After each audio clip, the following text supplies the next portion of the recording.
जय श्री कृष्णा। राधे राधे।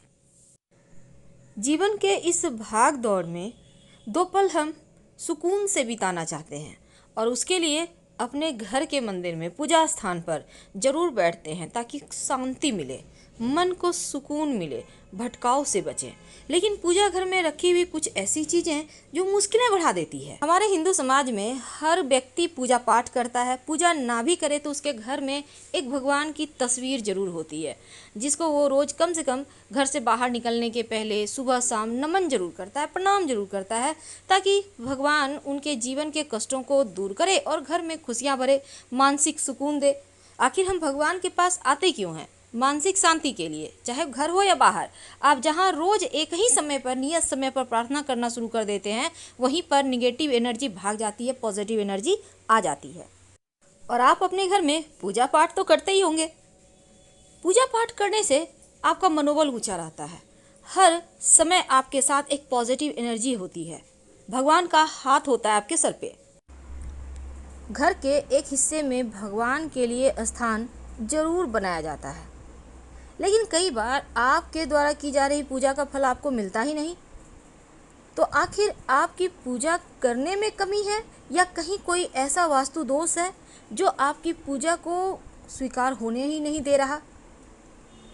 तो घर में बने जो मंदिर है, चाहे वो आप कहीं भी पूजा करें, मंदिर यानी जहाँ भगवान का स्थान है, जहाँ पर आप दिया जलाते हैं, तो वो स्थान कैसा है और कौन सी वस्तु ऐसी है जो मंदिर में भूल कर भी नहीं रखनी चाहिए, वरना आपकी पूजा स्वीकार ही नहीं होगी। देखिए, पूजा हमेशा वास्तु की बात करें तो घर के ईशान कोण यानी उत्तर पूरब दिशा की ओर करें तो ये सर्वोत्तम माना जाता है। अगर घर में बना जो आपका मंदिर है वास्तु के विपरीत हो, मंदिर नहीं भी है, आप कहीं भी पूजा करते हैं, तो अगर आप वो सही जगह नहीं है तो मन भी आपका पूजा में नहीं लगेगा और इसका लाभ भी नहीं मिलेगा। अब ऐसे में कुछ वास्तु टिप्स जो आपके पूजा को के जो आप पूजा करते हैं जब भगवान को, तो आपकी पूजा जल्दी स्वीकार होगी। इसके लिए सबसे पहली बात तो एक भगवान की मूर्ति एक ही रखें, दो ना रखें। दूसरी, भगवान गणेश की 3 मूर्ति पूरे घर में नहीं होना चाहिए। सिर्फ पूजा स्थान में नहीं बल्कि घर में होना ही नहीं चाहिए। 2 बस बहुत है। एक आप अपने घर में मूर्ति रख सकते हैं जहाँ पूजा करते हैं और कहीं पर तस्वीर भी लगा सकते हैं। नहीं तो शुभ कार्यों में अड़चने आएंगी, बनते बनते कार्य आपके बिगड़ने लगेंगे। वास्तुशास्त्र के अनुसार घर के मंदिर में कभी भी टूटी फूटी हुई मूर्ति या तस्वीर है, बहुत पुरानी हो गई है, ऐसे तस्वीर की मूर्ति की पूजा ना करें, वरना नकारात्मकता बढ़ेगी और देवता भी नाराज होंगे। घर के जो मंदिर है, जो पूजा स्थान है, हमेशा उत्तर पूर्व दिशा में ही बनाएं। दक्षिण या दक्षिण पश्चिम दिशा अशुभ दिशा होता है, इस दिशा में पूजा पाठ आप नहीं कर सकते, नहीं तो आपको उतने फल नहीं मिलेंगे। और घर के मंदिर में 2 शंख मत रखिए। आप अब जैसे बहुत सारे घरों में होता है कि आप एक शंख स्थापित कर देते हैं, एक बजाते हैं।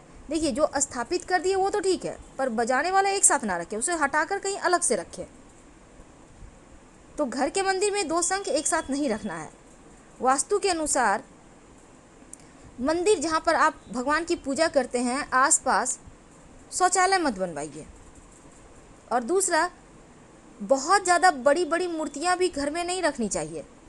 पूजा स्थान पर अगर आप शिवलिंग रखते हैं तो अंगूठे से छोटा रखें और पारद शिवलिंग रख लें तो आपकी पूजा भी जल्दी स्वीकार होगी। देवी देवताओं की हमेशा सॉफ्ट मुद्रा, सौम्य मुद्रा में मुस्कुराती हुई तस्वीर लगाइए।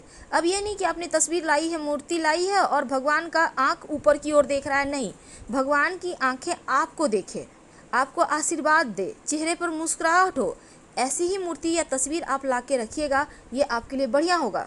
उग्र देवी देवताओं की मूर्ति स्वरूप वाली तस्वीरें मत रखिएगा, वरना जीवन में मुश्किलें बढ़ जाएगी। और हनुमान जी की भी ज़रूरत से ज़्यादा बड़ा मूर्ति नहीं रखें। और जब हनुमान जी की आप मूर्ति घर में रखते हैं तो प्रयास ये करें कि हनुमान जी बैठे हुए हों, खड़े हनुमान जी की तस्वीर की पूजा मत कीजिएगा। तो पूजा करने में मन अगर एकाग्र ना हो रहा हो तो धन संपत्ति का नुकसान होने लगता है। भूल कर भी आप अपने स्टोर रूम में पूजा का स्थान मत बनाएं और ना ही बेडरूम में आप पूजा करें। तो आप भूलकर भी पूजा की अलमारी ऐसे स्थान पर भी ना रखें जहाँ पर कबाड़ है। इन चीज़ों से आपको बचना चाहिए। अब जैसे कि आप घर में रोज़ मंदिरों में फूल चढ़ाते होंगे, तो भगवान की पूजा के फूल आप ये नहीं कि बासी पड़े हुए हैं घर के कोने में रखे हुए, ये सही नहीं है। आप उनको हटाइए, कोशिश करें कि शाम के समय ही हटा दें, क्योंकि जो सूखा हुआ पुष्प है वो परेशानी को, दरिद्रता को, गरीबी को, अकाल मृत्यु, मंगल दोष जैसी समस्याएं पैदा करता है, इसलिए उनको तुरंत हटाइए। पूजा घर में मूर्तियों को लेकर ये भी नियम है कि गृहस्थ लोगों को बड़ी मूर्तियां मंदिर में अपने घर में नहीं रखना चाहिए। और पूजा घर में भूलकर भी अपने पितृ देवों की तस्वीर मत लगाइएगा।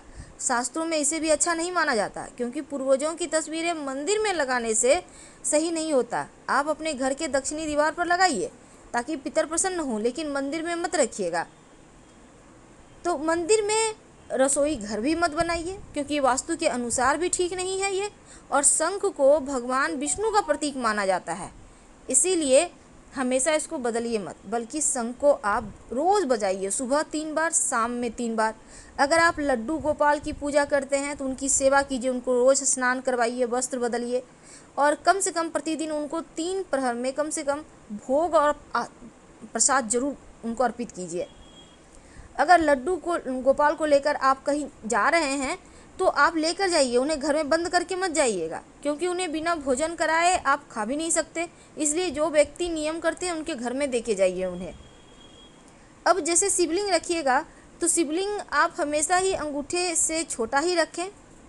घर में नुकीली चीज़ें मत रखिए, धारदार चीज़ें भी मत रखिए, नहीं तो आपकी पूजा का पूरा फल भी आपको नहीं मिलेगा, मन भी एकाग्र आपका नहीं रहेगा। और अंत में, जब आप पूजा करते हैं तो एक निश्चित समय पर रोज किया करें, तब आपकी प्रार्थना जल्दी स्वीकार होती है। मोर पंख अपने पूजा स्थान पर जरूर रखिए। माना जाता है मोर पंख रखने से घर में सकारात्मकता आती है, और भगवान श्री कृष्ण को मोर पंख बहुत प्रिय है, तो आप भगवान श्री कृष्ण के माथे पर सजा कर रखें। मोर पंख रखने से घर में कीड़े मकोड़े वगैरह भी नहीं आते। गंगा जल, हिंदू धर्म में गंगा जल को बहुत पवित्र माना जाता है, और हर घर में पूजा स्थान पर गंगा जल भी होता है। तो मंदिर में गंगा जल रखने से माँ लक्ष्मी की विशेष कृपा होती है। लेकिन जब भी आप गंगा जल रखें तो चांदी या पीतल के बर्तन में रखें, घर में सुख शांति बनी रहती है। शंख तो आपको रखना ही है, और शंख से आप जल भी भगवान श्री हरि को अर्पित कर सकते हैं। शालिग्राम भगवान को अपने पूजा स्थान पर मत रखें, बल्कि शालिग्राम भगवान को आप अपने तुलसी जी के स्थान पर रखें, क्योंकि शालिग्राम भगवान हमेशा घर से बाहर रहते हैं तुलसी जी के पास। जीवन में आर्थिक समस्या नहीं आती जिस घर में शालिग्राम भगवान होते हैं। तो गंगा जल के साथ गौमूत्र भी है जो बहुत पवित्र होता है, और जिस घर में गौमूत्र रखा होता है देवी देवताओं का आशीर्वाद भी बरसता है। आपकी जानकारी के लिए एक छोटी सी बात प्लीज़ ध्यान रखिएगा। जब भी आप सुबह के समय दिया बाती करते हैं, सुबह जब आप दीपक जलाते हैं, तो उसमें एक लौंग जरूर डालिए। आपके जीवन में ऐसी कोई भी अधूरी इच्छा नहीं रहेगी जिसे आप पूरी करना चाहते हैं और वो पूरी ना हो, क्योंकि लौंग जब आप डालते हैं तो मनोकामना पूर्ण हो जाती है। और शाम में जब दिया बाती करेंगे तब सरसों के तेल का दीपक हो या घी का, ये आप क्या जलाते हैं आपकी मर्जी है, लेकिन गुरुवार के दिन छोड़कर बाकी दिनों में आप सरसों के तेल का या तिल के तेल का दिया जला सकते हैं। कोई भी चीज़ का दीपक जलाएं, लेकिन दिया में अगर एक चुटकी पीली सरसों या काली मिर्च डाल दें, क्योंकि काली मिर्च एक दाना भी डाल देते हैं तो शत्रु शांत रहेंगे। अगर पीली सरसों डालते हैं तो अतृप्त आत्माएं आपको परेशान नहीं करेगी। यानी कई बार घरों में डर भी लगता है जैसे पीछे कोई है या आपने बुरे सपने देखे, तो ऐसा कुछ आपके घर में हो रहा है तो आप पीली सरसों डालकर शाम में दिया बाती करना शुरू कर दें, आपकी मुश्किलें समाप्त हो जाएगी। आपके पूजा घर में भूल कर भी प्लास्टिक के डब्बे में आप गंगा जल ना रखें, और साथ ही माचिस जो जलाकर आप जैसे दिया बाती जलाते हैं तो जलाकर पूजा घर में जली हुई माचिस का टुकड़ा ना रखें, उसको तुरंत आप घर से बाहर निकाल दें, क्योंकि जली हुई तिली अशुभ होती है। और माचिस को भी हमेशा किसी चीज़ में ढककर कवर कर या किसी डब्बे में रखें तो उत्तम रहेगा। फिलहाल आपसे विदा लेंगे। हर हर महादेव। धन्यवाद। प्लीज़ लाइक कर सब्सक्राइब करें।